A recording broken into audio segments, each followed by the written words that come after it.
Salam IT News. Kali ini kami akan menyampaikan mengenai Zoom, aplikasi video persidangan dalam talian yang popularitinya melonjak naik di tengah pandemi global virus komunis Cina sedang menular. Sementara pada masa sama berhadapan kebimbangan ke atas privasi dan keselamatan setelah laporan kaji selidik mendedahkan bahawa kekunci enkripsi Zoom telah dipindahkan ke dalam pelayan di China dalam beberapa kes. Ikuti berita selanjutnya. Serangan balas mencapai kemuncaknya baru-baru ini apabila larangan Taiwan untuk tidak menggunakan Zoom dalam pentadbiran kerajaan Taiwan atas alasan masalah keselamatan. Keputusan yang dibuat pada 7 April tersebut menandakan buat pertama kalinya kerajaan Taiwan menguatkuasakan tindakan formal ke atas Zoom. Di Amerika Syarikat, keadaan yang sama sedang ditimbulkan. Menurut pakar kepada The Epoch Times, kebimbangan berkaitan hubungan Zoom dengan Parti Komunis Cina secara mutlak dicurigai.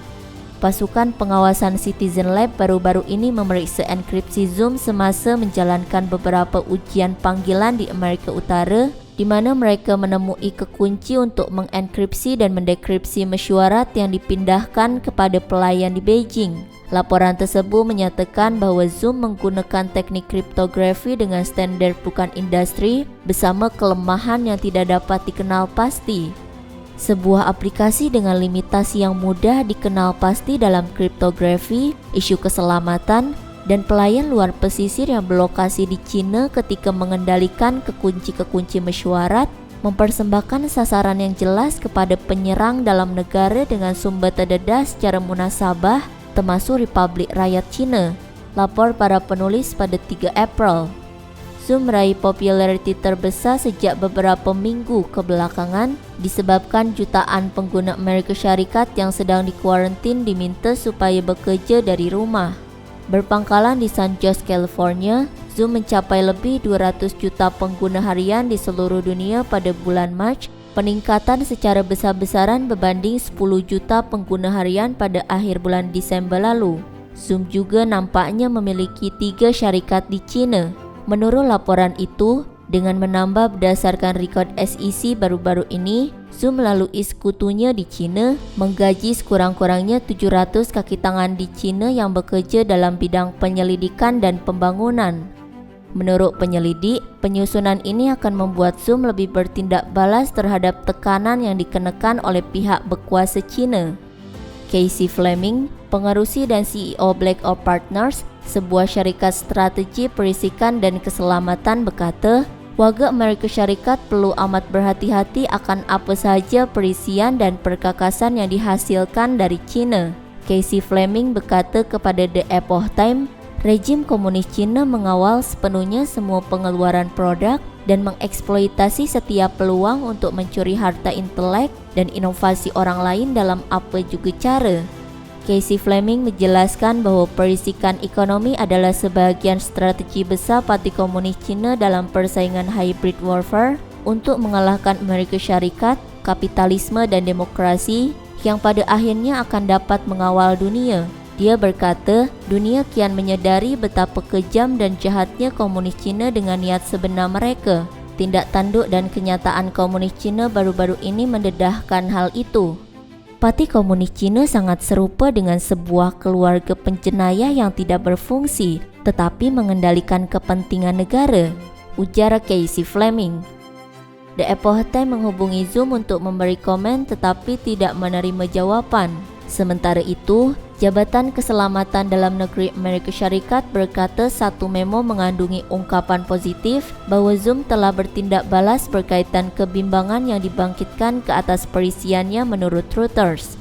Memo itu baru-baru ini telah diedarkan kepada pegawai tertinggi sekuriti cyber kerajaan. Berita selanjutnya, penelitian yang semakin berkembang. CEO Zoom, Eric Yuan, mengakui dalam satu posting blog pada 3 April menyatakan bahawa Zoom secara khilaf telah menambah pelayan untuk aplikasi Zoom di China. Kami tergesa-gesa memberi bantuan kepada semua orang di seluruh dunia semasa pandemi yang belum pernah berlaku. Kami menambah kapasiti pelayan dan melancarkannya dengan cepat bermula di China di mana wabak bermula.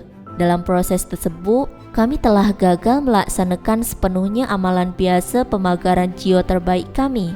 Akibatnya terdapat kemungkinan sesetengah mesyuarat tertentu yang dibenarkan berhubung dengan sistem di China yang mana tidak sepatutnya diberi kebenaran untuk dihubungkan.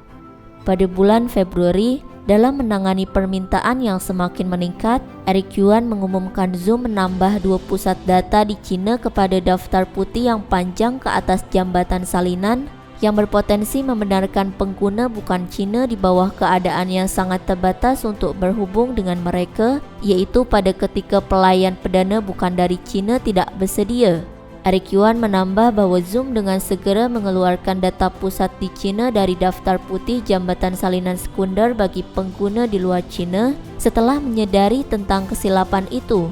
Dalam temu bual pada bulan Oktober 2017 bersama Medium, Eric Yuan berkata beliau memutuskan untuk berhijrah ke Amerika Syarikat pada pertengahan tahun 1990-an ketika gelombang penggunaan internet sedang berkembang, di mana beliau berkata dirinya tidak sepenuhnya meninggalkan China. Eric Yuan berkata beliau memiliki visa Amerika Syarikat setelah percubaan kali ke-9. Pertama kali saya memohon visa Amerika Syarikat, saya telah ditolak. Saya terus memohon visa lagi dan lagi selama 2 tahun dan akhirnya menerima visa saya dalam permohonan yang ke-9, kata Eric Yuan. FBI juga mengingatkan tentang bahaya pendedahan keselamatan Zoom dalam satu posting bulan Mac yang melaporkan terdapat panggilan video yang boleh digodam dengan gambar lucah dan atau gambar bernada kebencian serta kata-kata kecaman. Jabatan Kehakiman Amerika Syarikat juga mengeluarkan kenyataan yang serupa.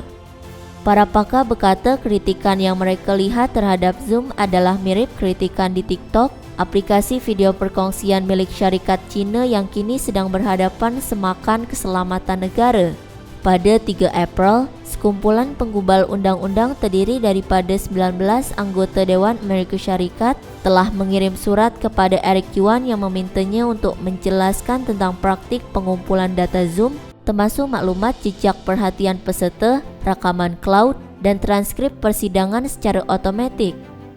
Menurut New York Times, penguam negara New York Leticia James menyoal Eric Yuan dalam suratnya berkenaan langkah-langkah keselamatan baru yang telah dilakukan oleh Zoom. Jabatan Pendidikan New York juga melarang para guru untuk menggunakan Zoom. Zoom berhadapan dengan bebanan serangan balas di setiap penjuru terhadap pandangan singkat dan sering membingungkan mengenai privasi pengguna dan keselamatan keseluruhan platformnya. Beijing secara teori boleh meminta kekunci enkripsi untuk panggilan diserahkan untuk dekripsi oleh pihak berkuasa China, membolehkan mereka mendapat akses sepenuhnya ke atas kandungan panggilan tersebut dan keupayaan untuk mendengar butiran percakapan yang sepatutnya pribadi, kata Attila Tomascik, pakar data pribadi di Pro-Privacy kepada The Epoch Times. Sementara itu, Zoom berhadapan tindakan undang-undang daripada pemegang saham Michael Drew yang menuduh Zoom lebih-lebihkan standar privasinya dan telah gagal mendedahkan bahwa perkhidmatannya yang tidak lengkap dengan enkripsi.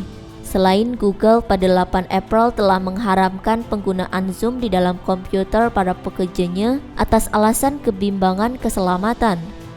Juru cakapnya memberitahu The Hill, langkah itu diambil sebagai salah satu polisi Google yang telah lama diamalkan yang tidak mengizinkan penggunaan aplikasi tidak diluluskan dalam pekerjaan. Fakta bahwa Zoom secara efektif memberi pihak berkuasa China mendapat akses ke atas data panggilan pengguna di Amerika Syarikat telah jauh di luar capaian normal rejim komunis China, mengundang kewaspadaan ke tahap baru sepenuhnya, kata Attila Tomascik. Zoom mewakili sasaran yang sangat menarik untuk agensi-agensi kerajaan dalam pengumpulan risikan. Ketika Zoom cukup secara tersirat menyerahkan kekunci kepada kerajaan yang memerintah, ia turut mengundang isu besar-besaran yang berkait dengan kepercayaan pengguna dan amalan jaminan keselamatan secara keseluruhan, kata Attila Tomascik.